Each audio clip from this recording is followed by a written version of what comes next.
लेकिन मैंने स्वयं के खर्चे के पूरे $500 भिजवा दिए थे और यहाँ की एक मस्जिद में खत्म भी करवाया था। यहाँ का तो आपको पता है, ये वाला डायलॉग मेरे फिर काम आया। इसी तरह एक दिन जब मैं अपनी काली अमेरिकन बीवी के बच्चों की बेबी सिटिंग कर रहा था तो मुझे एसएमएस आया कि अम्मी की बहुत तबीयत खराब है, वो हॉस्पिटल में। मैंने फौरन यहाँ चाट एंड पान फोन करके कॉलिंग कार्ड लिए और फोन किया। $800 भी हॉस्पिटल के खर्चे पानी के भिजवा दिए थे, लेकिन अम्मी जान ना बच सकी। बड़ी ख्वाहिश थी अम्मी की कि वो मुझे आखिरी दफा देख लें, लेकिन इन्हीं दिनों मेरे फिंगरप्रिंट्स हुए थे, मैं कैसे जा सकता था। यहाँ का तो आपको पता है, ये डायलॉग मेरे फिर काम आ गया। इस रात मैं बहुत रोया। खैर ये जगह ही ऐसी है, इंसान को ढीठ या यूं कह लीजिए कि बेगैरत बना देती है। मेरी अमेरिकन बीवी खासी बदतमीज औरत थी। यहाँ की औरतों के मुंह बहुत खुले हुए होते हैं। अक्सर मुझसे ड्रंक होकर लड़ती थी, क्योंकि अभी 2 साल का कंडीशनल पत्ता हुआ था, तो मैं ये सोचकर खामोश हो जाता कि इसको तो मैं बाद में बताऊंगा। कभी स्टैफर्ड सेंटर में शो देख लिया, कभी हाईवे 6 पर जाकर मूवी देख ली, या यहाँ के देसी रेडियो प्रोग्राम्स में खासी नूरा सियासी लड़ाइयां होती हैं, वो उसमें भी हिस्सा ले लेता था। फोटोग्राफर नुमा सहाफियों से ताल्लुकात बढ़ाकर अखबारात में तस्वीर भी लग जाती थी। और क्या सुनाऊं, बाजार का खाना खा खा कर मेरा तो कोलेस्ट्रॉल हाई रहने लगा था। रात जागने की वजह से और कई छोटी मोटी बीमारियां भी होने लगी थी। मेडिकल इंश्योरेंस नहीं थी ना भाई, तो ओवर द काउंटर ही दवाइयों पर गुजारा करना पड़ता था, क्योंकि डॉक्टर के पास चले भी जाओ तो वो अपना तजुर्बा बढ़ाने और रेज्यूमे में एक और हाईलाइट ऐड कराने के लिए हर मसले का हल सर्जरी ही बताते हैं। कोई शक नहीं, ड्रग मनी के बाद अगर कोई यहाँ कमाता है तो वो डॉक्टर्स हैं। डॉक्टर्स क्या हैं? कमर्शियल सेल्समैन हैं, या फिर दूसरे कानून के डॉक्टर, यानी लायर्स। लायर्स नहीं, एक्चुअली लॉयर्स, लेकिन उनका भी कुछ ऐसा ही है। कुछ जवाब हो या ना हो, 2-4 फॉर्मों के नाम बता देते हैं। खैर, अच्छा एपीआर मिल गया है मुझको। 0 मीटर वाली करोला निकलवा ली है मैंने, रिमोट से स्टार्ट भी हो जाती है।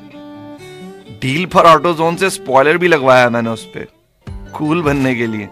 बहरहाल इस देश में प्लास्टिक के कार्ड से हासिल की हुई वक्ती नकली खुशियां फौरन मैसर आ ही जाती हैं, या यूं कह लीजिए चादर हो या ना हो, आप अपनी मर्जी के पांव ना फैला सकते हैं। इसी को तो मगरबी माशरे का सिस्टम कहते हैं। एक दिन सवाई के पास जा रहा था कि चन्ना पीछे से घुस गया गार में। इंश्योरेंस उसके पास भी नहीं थी, मेरे पास भी नहीं थी। खैर पुलिस वाले को कॉल किया, साउथ वेस्ट में आप हों और देसियों का मसला हो तो पुलिस देर से ही आती है। बहरहाल पुलिस वाले ने क्या करना था, उसने एक टिकट थमा दिया। वो तो शुक्र है कि एक ड्राइविंग स्कूल वाले से जान पहचान थी, तो उसने $80 में बगैर क्लासों के डिफेंस ड्राइविंग का सर्टिफिकेट दे दिया। यही तो हमारे ह्यूस्टन की ब्यूटी है, बाज़ दफा बिल्कुल पाकिस्तान याद आ जाता है। एक दिन घर पहुंचा तो अमेरिकन बीवी ने घर में घुसने नहीं दिया, कहने लगी इट्स ओवर, मैं अपने पुराने बॉयफ्रेंड के साथ जाके रहूंगी, I don't want you anymore. उस पर तो मेरा झगड़ा हुआ, मैंने उसको तबीयत से मारा, मुंह सजा दिया साली का। वही 911, पुलिस आ गई, कोर्ट कचहरी, कोर्ट की डेट्स, बड़ी मुश्किल से एक देसी लॉयर पकड़ा, वो भी जाहिर है देसी ही था। कोर्ट कचहरी के चक्कर शुरू हो गए। मालिक किसी दुश्मन को भी हॉस्पिटल और कोर्ट कचहरी के चक्कर ना लगवाए। $3,500 में बेल बॉन्ड पर बाहर तो आ गया, लेकिन कोर्ट की तारीखें शुरू हो गई।